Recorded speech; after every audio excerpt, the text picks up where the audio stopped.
B&B spoilers. Hope Logan's career sinks without Carter Walton?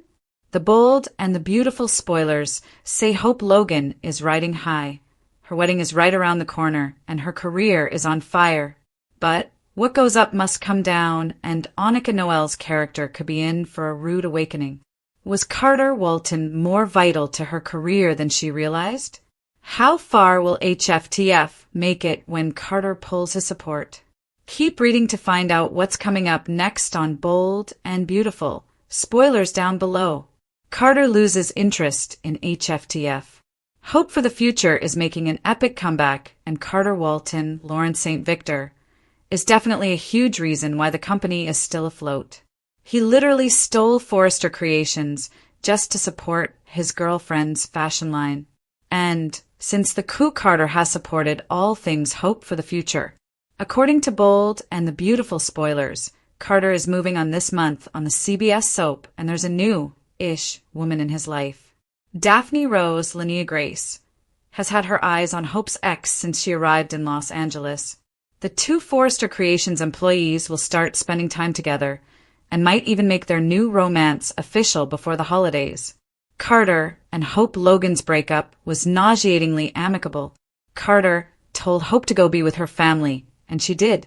Now, Liam Spencer, Scott Clifton, and Hope are planning their wedding, and she hasn't had a second thought about breaking things off with Carter. But now that Carter is focusing on another woman and her career, Hope might start to feel that loss. Carter helps Daphne. Hope's on her own. B&B spoilers hint Carter will start taking an interest in Daphne and her fragrances, and Hope and HFTF will be on their own in the boardroom. Do you think Hope Logan's company will survive without Carter's backing? If he launched a coup for Hope, what will Carter do for Daphne? The silence in the Forrester Creations CEO office was thicker than the air before a tropical storm. Outside the expansive window, the familiar Los Angeles skyline seemed to shimmer with an indifferent, mocking brilliance. Inside, Hope Logan sat rigidly on the white leather couch, clutching a sheaf of printed sales reports that felt like subpoenas. Ridge Forrester, the company's patriarch, stood opposite her, his arms crossed over his chest, his brow furrowed in the classic expression of paternal disappointment. Next to him, Steffi, the co-CEO, leaned against the desk, radiating controlled, analytical concern. But Hope could see the glint of quiet triumph in her rival's eyes. "Hope, we need to talk about these numbers," Ridge began, his voice surprisingly gentle, which somehow made the situation worse. "The last quarter, it's not just a dip. It's a canyon." Hope looked down at the reports. The figures for Hope for the Future, HFTF, were catastrophic. Sales were down 40%, and the latest collection was being rejected by major retailers. The line, once the ethical and creative heart of Forrester, was flatlining. "I know, Dad," Hope whispered, feeling the familiar, acidic clench of dread in her stomach. "I'm trying everything. New silhouettes, a digital campaign relaunch, pushing the sustainability angle even harder." "But it's not working, Hope," Steffi cut in, her tone crisp and businesslike. "And frankly, we know why it's not working. When you and Carter were running that line together, you handling the creative, him handling every logistical, financial, and legal headache, HFTF was a streamline machine. He stabilized the entire infrastructure." Hope flinched. The mention of Carter Walton's name an open wound. Just 3 months ago, they had been a professional power duo, the perfect balance of dreamer and doer. But her personal life, the constant back and forth with Liam, the ghost of Thomas, had forced her to make a clear-cut decision about her future. She had chosen Liam, or perhaps she had chosen to stop hurting Carter. The cost, however, was becoming clear. When Hope ended their engagement and their professional partnership, Carter had immediately retreated into the corporate world, taking on a new, high-level strategic role directly under Steffi. He was now co-managing the newly established Forte collection, Steffi's pet project, which was already outselling HFTF 2-1. Carter had not only survived their separation, he had thrived. Carter was just the COO, Steffi. "The designs were mine," Hope said, her voice rising in defensive frustration. "The designs are still yours," Ridge corrected, pushing the reports closer. "But without someone who understands the production pipeline and supply chain like Carter, your creative energy is being drowned by bureaucracy." He was the anchor, Hope. When he left, you cut yourself loose. Ridge stepped forward, his eyes softening but his message hardening. "Hope, I love you. Brooke loves you. But this is Forrester Creations, not a charity. The board is restless. They are looking at the possibility of folding HFTF entirely and shifting all resources to Steffi's Forte line." Hope's breath hitched. "Folding HFTF? That's everything Eric and I built. It's my legacy." "It will be a legacy of failure if this continues," Steffi stated flatly. "The numbers don't lie. I'm giving you a warning, Hope. You have 30 days. 30 days to show a clear, measurable turnaround in sales projections and creative output. If you fail, HFTF is dissolved, and you will need to find another creative outlet, perhaps outside of Forrester." The ultimatum hung in the air, heavy and crushing. 30 days. Hope felt the walls closing in. She needed a miracle, and the only man who could deliver it was now designing clothes for her fiercest rival. Hope's desperation drove her to the one place she knew she shouldn't go: Carter's office. The large, modern space, newly renovated and decorated in sleek, powerful tones, was a stark contrast to the colorful, whimsical chaos of her own design studio. Carter was on a video call, his expression sharp and intensely focused. He looked magnificent, confident, impeccably dressed, and entirely untouchable. Seated next to him was Daphne Rose, a new, ambitious designer Steffi had hired. Daphne's hand rested casually on Carter's arm, a gesture of familiarity that made Hope's stomach twist. Carter ended the call and looked up, his face immediately freezing into a polite but impenetrable mask. "Hope, this is unexpected. I was just reviewing the new Forte campaign assets with Daphne." "Carter, I need to talk to you." "Alone," Hope managed, ignoring Daphne's smirk. Daphne slowly rose, giving Hope a theatrical once-over. "I'll just grab those legal contracts for the Singapore factory, Carter. You know, the contracts for the line that's actually performing." She smiled sweetly and exited, leaving the two alone in the charged silence. "Ridge gave me an ultimatum," Hope admitted, walking towards his desk. 30 days, Carter. If HFTF doesn't pull out of this nosedive, it's over. I'm facing Ridge, folding the line.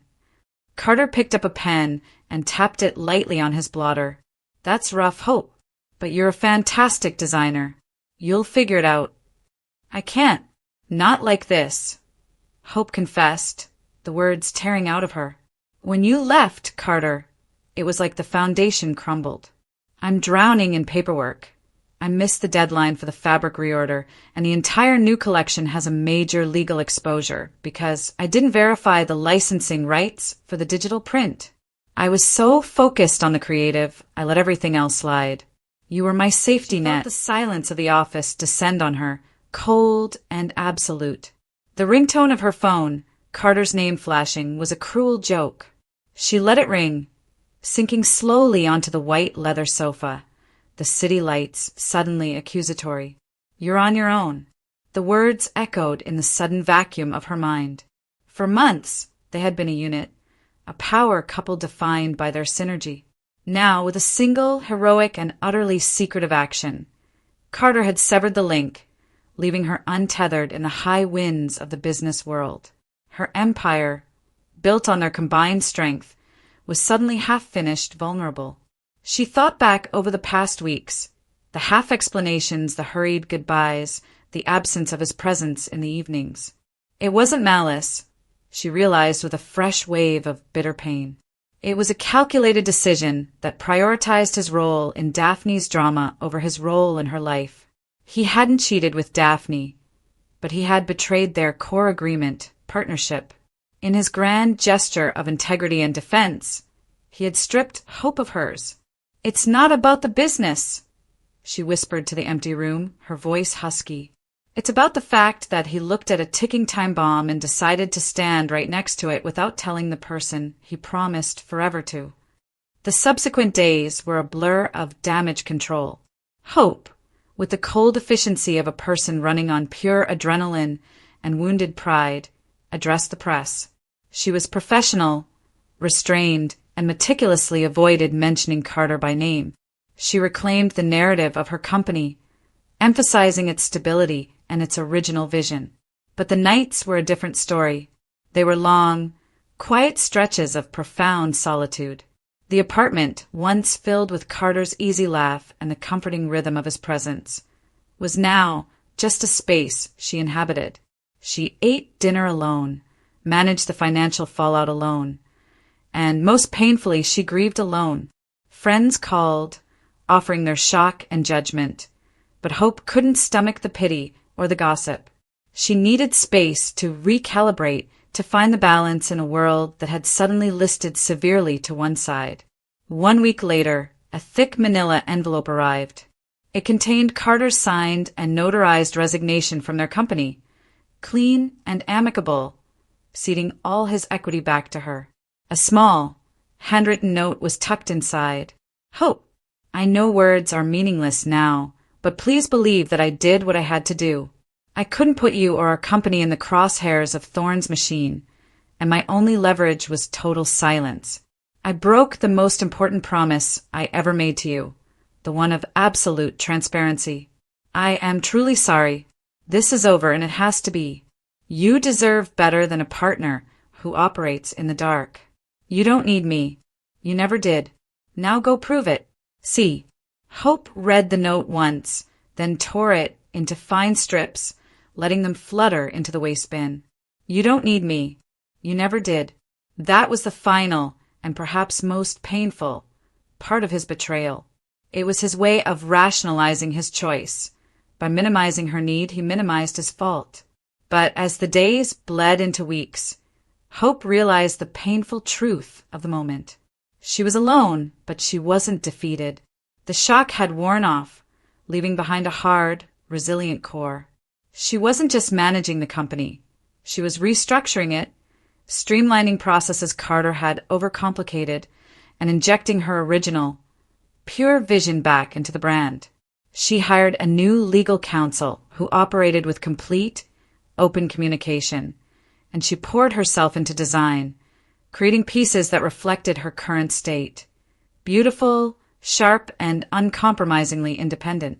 The solitude was no longer a punishment. It was a clarity. Hope found a new rhythm in her life, a tempo dictated solely by her own needs and ambitions. The pain of Carter's departure remained, a dull ache that surfaced occasionally, but it no longer paralyzed her. She was forced to rely on her own ingenuity, her own judgment, and her own strength, and in doing so, she discovered a reservoir of power she hadn't known existed. One evening, months later, Hope sat at her desk, reviewing the sales figures for the quarter, the most successful in the company's history. The news channels were still covering the ongoing Thorne scandal, with occasional mentions of Daphne Rose and her anonymous, highly regarded defense attorney. Hope glanced at the television, then dismissed it, turning her focus back to a new design sketch for a jewelry line she was calling Solstice, a collection inspired by the longest, darkest days that ultimately lead back to the light. She picked up a pen, the metallic gleam catching the desk lamp. She signed the final approval for the new production run, her signature firm and confident. Hope Logan was on her own. Yes, but for the first time in a very long time, she was exactly where she needed to be. The quiet of the office was no longer heavy. It was the peaceful sound of air absolute in the Forrester control. Creations executive suite was always thick with ambition. But tonight it felt heavy, like humid cotton stuffed into the lungs. Hope Logan stood by the panoramic window, the glittering lights of downtown Los Angeles a cold backdrop to the turmoil churning inside her. For months, she and Carter Walton had been an unstoppable force, professionally and personally. They had built their own empire, a luxury accessories line that was defying industry gravity. out of shared ambition, mutual respect, and a love that felt, to Hope, both mature and fiercely protective. But their world had begun to tilt the moment Daphne Rose, the enigmatic French perfumer, swept back into their lives. Daphne wasn't just competition, she was an event. With her flawless, tailored elegance and a reputation for leveraging scandal into success, she embodied everything Hope's ethical, mindful brand was not. Initially, the conflict was purely professional. Daphne was attempting a hostile acquisition of their key supplier, a move that would cripple Hope's manufacturing pipeline. Carter, the seasoned legal mind, had taken the lead on the defense, spending increasingly late nights in high-security meetings. "She's a viper, Carter," Hope had argued a week ago, her voice tight with professional anxiety, but laced with personal fear. "She doesn't play fair. We need to crush this legally, publicly, expose her tactics." Carter had just sighed, rubbing the bridge of his nose. "It's not that simple, Hope. She has leverage. Financial, yes, but personal too. Daphne's situation is far more complicated than a simple hostile takeover." He had never elaborated, always deflecting with the heavy-handed promise, "Trust me, I'm handling it. For us." That single, withholding statement had chipped away at Hope's foundation of trust. Carter's protectiveness had always been a comfort, but now it felt like a wall locking her out. The late-night meetings, the coded calls, the sudden, strained silences when she walked into a room. It all coalesced into a suffocating shroud of doubt. Hope was a pragmatist, but she was also a woman who had lived her life in the harsh glare of public and personal scrutiny. She knew how swiftly allegiances shifted in their world, how quickly for us could morph into for me. She had hoped Carter was different. She had believed he was different. Now, standing alone in the silent office, she watched a notification flash across her tablet. An emergency press conference alert from the city's largest financial news outlet, scheduled for 8 a.m., hosted by the elusive, scandal-plagued magnate Elias Thorne. The next morning, the press conference started with the kind of subdued tension that precedes an earthquake. Elias Thorne, a man whose fortune was as notorious as his ethical standards, stood at a heavily guarded podium. Then the surprise. Beside him stood Daphne Rose, looking pale but defiant, and to Hope's gut-wrenching horror, Carter Walton. Carter, who should have been at Hope's side, preparing for their own critical legal countermove, was standing with the opposition. Thorne began to speak, his voice grave, referencing complex legal and personal entanglements that must be brought to light for the sake of justice and public safety. The camera zoomed in on Carter, whose jaw was clenched, his eyes avoiding the lens. Hope felt the floor drop out from under her. It wasn't about a merger anymore. This was a spectacle, and Carter was center stage, not as her defender, but as Daphne's ally. Then came the shocking news, delivered by Thorne, but confirmed by Carter's grim nod. Daphne Rose wasn't merely attempting a hostile takeover. She was running. She was running from Thorne, who, it was revealed, had systematically defrauded her company and used the acquisition attempt as a smokescreen to silence her after she uncovered evidence of massive, international corporate malfeasance. Daphne had been threatened, her life subtly endangered. She wasn't the viper. She was the victim who had sought out the most powerful legal mind she knew, Carter Walton, for refuge. Ms. Rose has courageously stepped forward to provide irrefutable evidence against Thorne Holdings, Carter stated, his voice ringing with a conviction Hope hadn't heard in weeks. For her safety and the integrity of this investigation, I have facilitated her full cooperation with the federal authorities. Furthermore, I have secured a pro bono legal defense for her, ensuring her protection under a cloak of confidentiality that, I regret, had to extend to every facet of my life, including my partnership. A sharp, physical pain shot through Hope. Thorne was arrested right there on camera. The business crisis evaporated, replaced by a seismic shockwave of a different kind. Carter hadn't been unfaithful in the way she feared, but he had been unfaithful to their partnership. He had knowingly placed himself in the center of a national scandal, risking everything they had built, without so much as a hint to the woman who was supposed to be his closest confidant. The headlines immediately exploded, not about the financial fraud, but about the sensational involvement of the celebrated attorney. Today, shocking news of Carter helps Daphne, hopes on her own. The world had its answer. Carter had chosen a higher calling, or perhaps simply another calling, a life of high-stakes, dramatic rescue where he was the noble hero protecting the glamorous victim. And in doing so, he had unilaterally chosen to end his life with Hope. Hope stood numbly in the office, the screen mirroring the final shot of Carter gently guiding a visibly shaken Daphne through the throng of reporters, his hand on her back. A touch of intimacy and ownership that sealed the deal. It wasn't just the betrayal of silence. It was the realization that Carter had found a story he believed in more than theirs, a purpose that trumped their shared future. "Threw me away," Carter countered, his voice low but razor-sharp. "You told me you didn't want the intensity of a life with me. You chose to go back to Liam, to your destiny. My leaving wasn't a whim, Hope. It was a necessity for my own self-preservation. I can't be half a partner." Hope walked closer, her eyes pleading. "I know I hurt you, Carter, and I am so sorry, but I am begging you, just professionally, help me stabilize the next quarter. Just for a month. Help me save HFTF. Carter stood up, placing the desk between them. He looked her up and down, a complicated mix of longing and resentment churning in his dark eyes. "You want me to risk my new position, my entire professional credibility, to clean up the mess that resulted directly from your inability to commit? While I'm finally building something stable with Forte and with Daphne." Daphne. Hope scoffed, trying to hide the sharp sting of jealousy. "She's a new designer. This is my legacy, Carter, the Logan legacy." "That's the difference, Hope. You see it as a legacy." "I see it as a job that pays the bills and validates my worth," Carter retorted. "The answer is no. I wish you luck, but my loyalty is now to Steffi, to Forte, and to my own future." The next 30 days passed in a blur of mounting panic. Hope, despite working around the clock, was overwhelmed. She alienated suppliers, forgot key appointments, and the licensed print issue escalated into a full-blown lawsuit threat. Liam, seeing her distress, suggested calling Thomas, who was still out of town but had often been her creative lifeline. "Liam, no.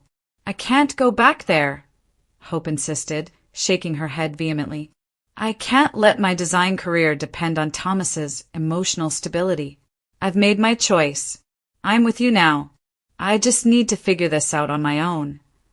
But the problem wasn't a lack of design genius. It was a lack of execution. Hope was the heart. Carter had been the skeleton. Without him, she was a beautiful, shapeless mess. The day of the emergency board review arrived. The Forrester conference room was packed. Ridge, Steffi, Brooke, and Eric sat at the table, their expressions grim. Hope stood at the front, attempting a presentation on her new, legally problematic and commercially failed collection. And while the sales figures aren't where we want them, the message of sustainable chic is still powerful. Hope pleaded, gesturing toward a board showing 0 retail orders. Suddenly, the door swung open. Carter walked in, but he wasn't alone. He was flanked by Daphne, and they both carried large, custom-branded presentation portfolios. Ridge looked relieved, assuming Carter was there to save the day. "Carter, thank goodness. Can you shed some light on the logistics plan for this new line?" Carter placed his portfolio on the table, not even glancing at Hope. "Actually, Ridge, I'm not here to discuss Hope for the future. As of 1 hour ago, Hope for the future is finished. And I'm here to tell you why and what happens next." Hope stared aghast. "Carter, what are you doing?" Carter finally looked at her, and his eyes were cold and decisive. "I'm saving this company from a massive liability, Hope. Your entire collection, the one you just presented, infringes on a European textile patent. You received 3 separate legal warnings, all of which you ignored because the logistical email chain was too complex for you to manage alone.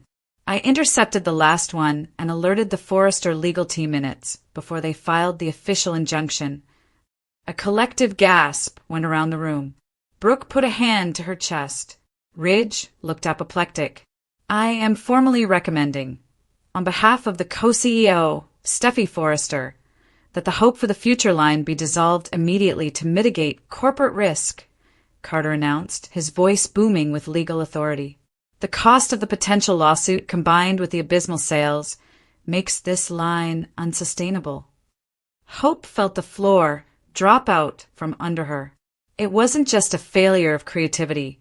It was a devastating failure of management. Carter continued, turning to the board. However, I also have a solution.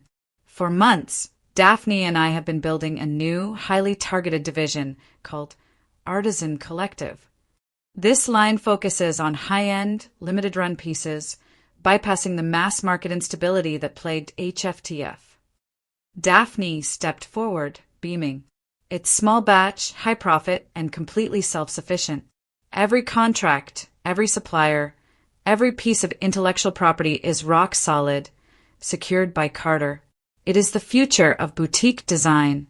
Steffi stood up and walked to Carter, resting her hand on his shoulder in a gesture of absolute partnership. The board will be pleased to know that Artisan Collective is already fully funded and operating under the Forte banner. We didn't just let HFTF fail. We prepared a stable, profitable replacement. Carter has ensured this company remains financially sound. Hope understood everything in that agonizing moment. When she chose Liam, she didn't just lose a boyfriend. She lost the one man who had respected her enough to handle the boring, critical business side that made her genius possible. She had rejected stability for drama, and now her career had paid the ultimate price. Carter wasn't punishing her. He was showing her the cold, hard consequence of her indecision. He had moved on and found a new partner, professionally and perhaps romantically, who valued his stability. You won, Hope choked out, tears welling in her eyes as she looked at Steffi. No, Hope, Carter said softly, finally meeting her gaze. You lost. You lost because you kept looking backward when the rest of us were moving forward. 2 days later, Hope sat in Deacon Sharp's tiny apartment. The air was thick with the aroma of strong coffee and the scent of defeat. The news was official. Hope for the Future was dead. Hope Logan was, for the first time in her adult life, jobless. It hurts, Dad, she confessed, staring into her mug. It hurts to know I failed them all. That Steffi and Carter won. Deacon sat next to her, placing a comforting hand on her back. They didn't win, sweetheart. They just played the game differently. Forrester has always been about the family drama, not the fashion. But what do I do now? I have no creative voice, no platform. Deacon smiled, a rare, genuine expression of pride. Yes, you do. You don't need the Forrester name to be Hope Logan. You are a Logan woman, and we don't crawl back to the house that rejected us. He gestured to a dusty notebook she'd forgotten. Remember all those independent designers you wanted to promote? All the sustainable fabrics you couldn't use because of Forrester's volume requirements? You can do that now. You can start small, lean, and honest. You don't need Ridge or Steffi or, yes, even Carter to give you permission to design. Hope looked at the notebook and then out the window. She saw not the gleaming towers of Forrester, but the endless possibilities of the city below. I'll call it True Hope, she declared, a single tear tracing a line down her cheek. But this time it was a tear of defiance, not sorrow. And I'm going to make Artisan Collective look like a discount outlet. A new rivalry was born in the shadows of the old. Carter Walton's departure hadn't sunk Hope Logan. It had simply forced her to build her own ship. The question remained, however, in the high-stakes world of Los Angeles fashion, could True Hope float?